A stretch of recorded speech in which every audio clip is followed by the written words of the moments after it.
Hello and welcome to this episode of BM by BM.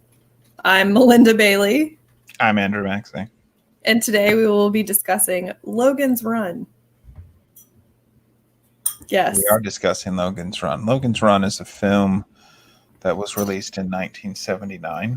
The basic premise of the film is that everyone is living in a utopia in the 23rd century where your every desires are made are brought to life, particularly if those desires are of a carnal nature. And then through the course of the movie, it becomes clear that this is actually a dystopia because in order to balance, make possible the supply of resources, everyone is eliminated, has their last day when they turn 30. And the movie's featured character, Logan, Yes. Logan 5, is a sandman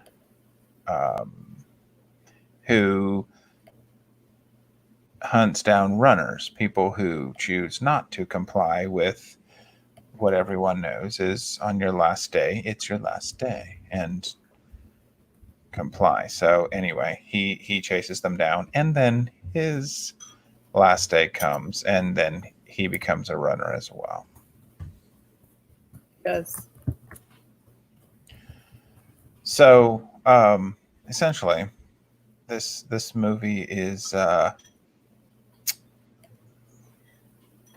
about for me it explored some themes that have been explored elsewhere as well. For example, the giver, not to spoil a future conversation, that when you reach a certain age, then you shuffle off, and you make way for the others.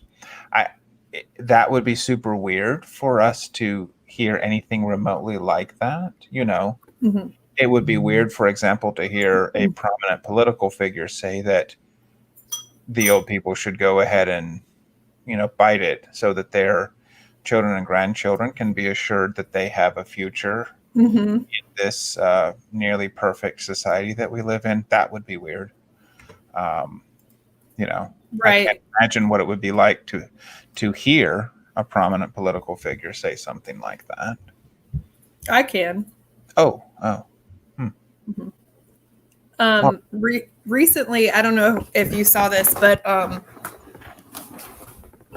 read today. Oh, okay, there we go. I know that apparently Bill O'Reilly stated that the people who passed away from coronavirus had an underlying condition, and not necessarily that they had it coming, but just that they were on their last legs. That I did see that. Yes. Yeah. I do find it interesting that the people on their last legs, the people on their last day, always tend to not be the people speaking, not the people in power. Which of course, again, in a very hypothetical way, would be just scary if the people who had power began to advocate for the clearing of the way, euthanasia or something along those lines. What else? What else was in this that we should be talking about? I think it's interesting that the whole goal of Logan's Run is to find a place called Sanctuary. And that's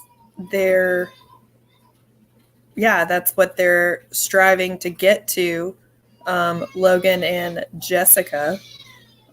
So they end up actually going to the capital of Washington, D.C., and it's all overgrown with all of this ivy, and they see Abraham Lincoln at the Lincoln Memorial, and it's probably the first time they've actually seen someone with a beard. It looks like, I don't think anybody in the movie actually had facial hair, but they were kind of caught off whatever.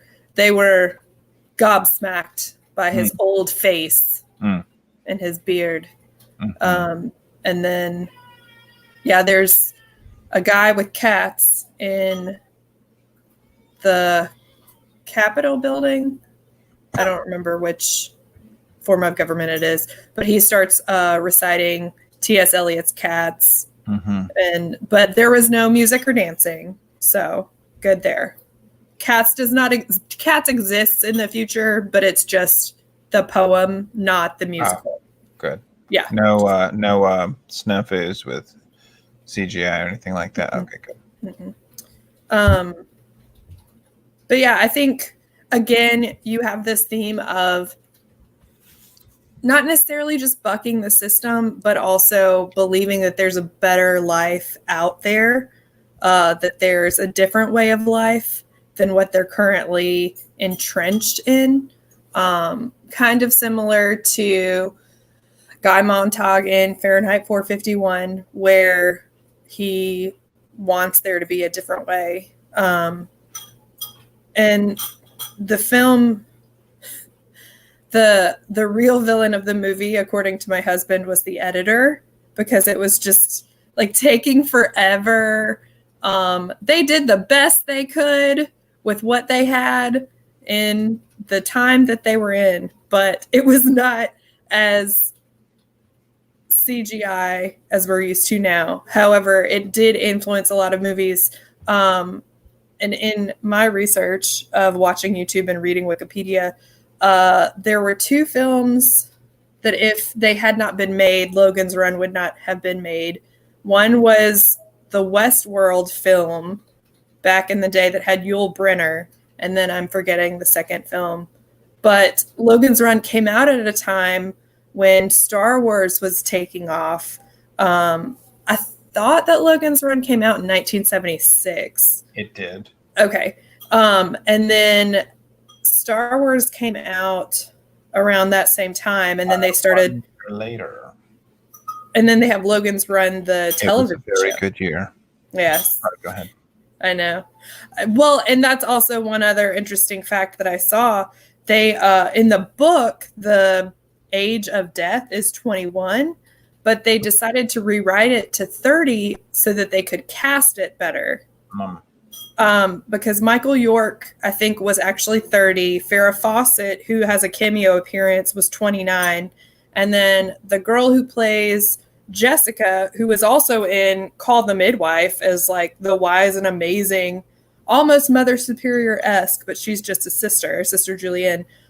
She was 23, I believe, when they filmed the movie. So that was really smart to move the age up. And I guess that's a whole nother realm of this movie as well, like ageism. There's a scene in the film where they go to a doctor to get plastic surgery done and change their appearance because they don't want to seem old. And that is a whole conversation in itself about how we try and change our appearance as we are to reduce the signs of aging, especially in women, men as well. So everybody, we don't want to get old and die, basically. Well, yes, we don't want to get old and die, but we also don't want to admit that we are advancing in that direction at all. Mm-hmm. So I have a little thought like, hey, what if now when we are all locked down, hopefully stay at home people. Yes. Don't make me use bad language to encourage you to just stay at home. Come on. Anyway, while we are staying at home, definitely, what if we stopped worrying about some of those things quite as much? Let's go with something small. Let's just talk about hair, for example. Like if you're coloring your hair, why not let it go for, just a month maybe, or short period of time. Yeah. So I guess I don't have, my hair has not gone completely gray or anything like that. So perhaps it's easy for me to say, but my thought was like, I can't control the color of my hair. Like, why Mhm. can't? Yeah, that is the color of my hair. Mhm. Anyway, yes, I do understand the psychology of it and perception, etc., etc. But let's start a new thing. Let's just natural hair. Mhm. Natural hair color is what we should be. I don't not what we should be. It's a thought. I just had a It's a thought and then I said that thought, and that's kind of what we're doing here is saying right. thought. And also as far as personal hygiene, make sure that you're showering. That's important in these times. Yeah. Yeah. So. Uh, so there are a couple other things too that um, the truth about what happens with runners, what Right. happens to people, is pretty horrifying. You want to share that? Well, the film uses this thing called a carousel, where they are getting renewed, and that's one of the earth-shattering thoughts that starts to change Logan. Is what if people aren't renewed? What if they're actually being killed? And so that kind of starts this whole idea of what is really happening. Is there life outside of where we are? The set design really reminded me a lot of Disney World, and Epcot especially. Lots of monorails and also malls. So Nice. it looked very malls. Stucco is alive and well in 2,274. Nice. Escalators are still being used. So Very disappointing there. I had hoped that we would be teleporting by then.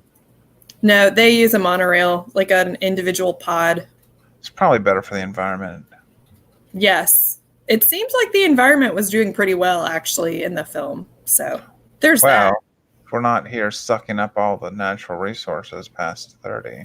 that. That's Maybe true. that's what, now, okay, but go back to what happens to the people? The runners. The runners, I'm not sure. The runners end up dying when they're 32. Yes, yes. I think there was a part where, tell me if I'm wrong, but there's um, the box, the machine. Yes. Yes. Okay, go on. Tell them. So Box is a machine, and he's trying to be C-3PO, but it's really bad makeup. And it's like foil. Yeah. Also, I would like to point out that he's the only black character in the film. Yes, important. And he's not cast as a black character. He is played by an African American man who has a great voice and is amazing. Right. Uh-huh. But yeah, so they're all white people. Yes. So anyway, Box freezes people that get to his area to keep them for someone to come and pick up later, but they're just frozen in time. Yeah. Yeah. Okay. So it's rather a disturbing backside to the utopia that they're in. Mm-hmm. So this is an interesting thing. So we've been discussing these dystopian books and movies. So I just real quick, let's talk about this for a second. Clearly, all of us, there's a market for this, dystopian movies and books. We eat them up. Is that because, for example, we're in the Matrix and we can't believe that there is such a thing as a utopian society, and that we believe that if there's anything that's pretending to be all right, then it can't just be flawed, it has to be actually all wrong. So there's like, why don't we have a movie about the time where there was a place like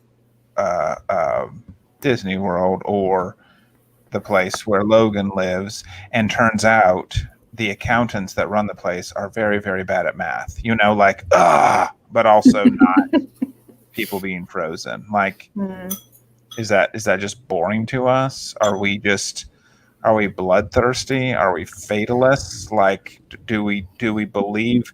Is this a reflection of what we believe about the world we live in now? That the world is actually this really, really bad place, and we are all just doing our best to put on a brave face.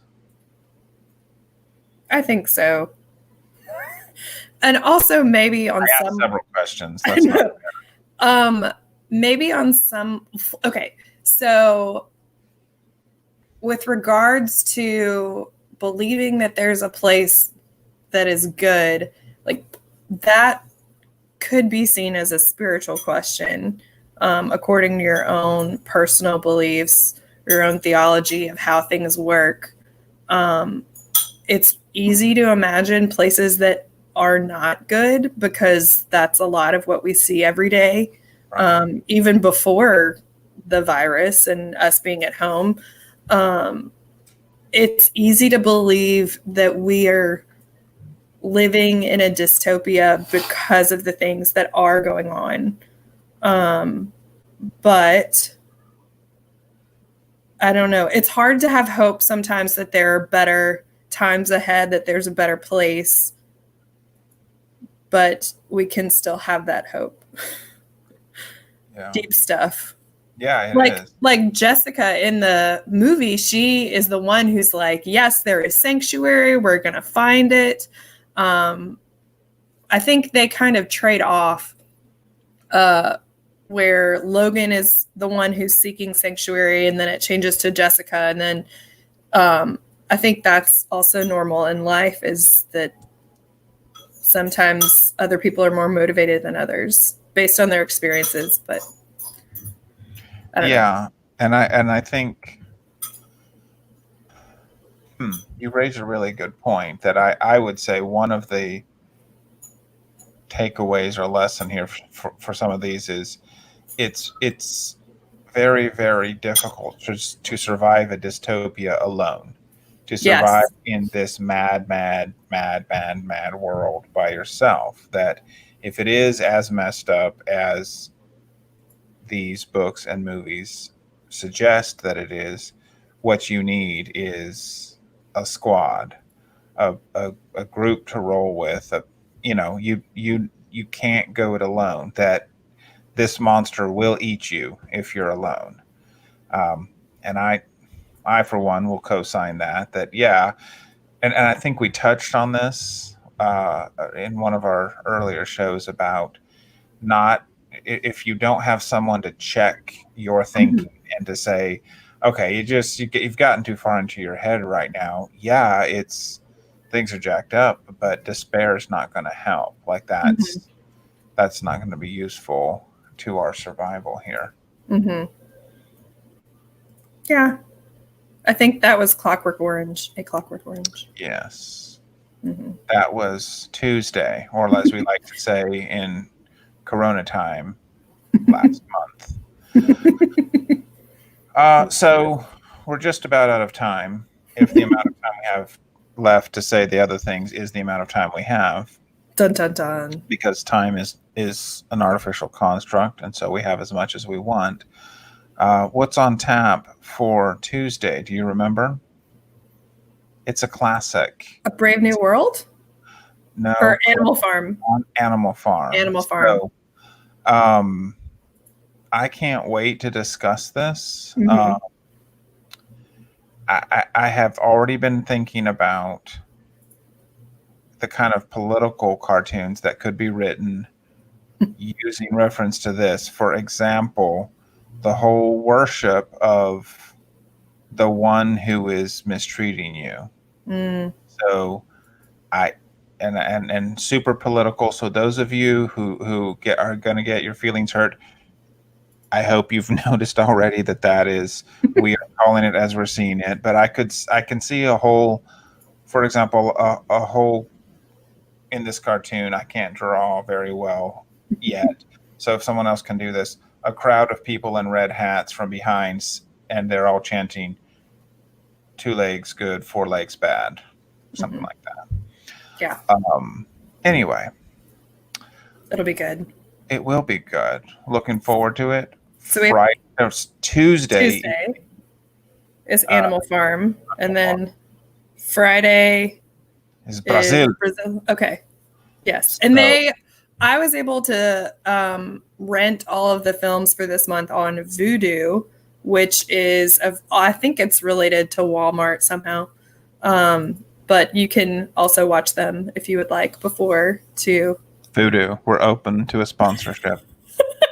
to familiarize yourself with the films. Good stuff. Yep. So, as always, folks, thanks for watching. Yes. Please be safe out there. We're not kidding. I, for one, since the last show, have heard of a lot more people that I'm one step removed from, that have been directly impacted by this. This is not a joke. This is not a drill. We are trying to provide you a little bit of diversion with this show, but also please take it seriously. Oh, Divergent. That's another one we could add to the list. By the way, just so everybody knows, our list is currently, wait for it, 95 more works of art long, which means carry the 1, add the 6. That's almost a year's worth of shows at 2 shows a week. So here's the good news. If this thing lasts as long as they say it might, as in if we're in for another 12 to 18 months until there's a vaccine and we can kind of sort of almost relax a little bit, don't you worry. We have plenty of shows lined up, and we bet more shows are going to be produced, and we can dip farther into the archive. Mm-hmm. There is no lack of despair in the arts for us to plumb. There is not. All right. So actually, now that I think about it, I think that other film that was made was Soylent Green. So Soylent Green and Westworld were 2 films that helped motivate MGM to produce and bankroll Logan's Run. There you go. Nice. Love the Or time. maybe Planet of the Apes. I don't know. Anyway, whatever. Something. Yes. Charlton Heston. There are so many movies about the end of the world that Charlton Heston stars in. He's not even here. He saw it coming. What can we say? Him and Kenny Rogers. Oh, well. All right. Let's go ahead and fold him on this show. All right. Bye, folks.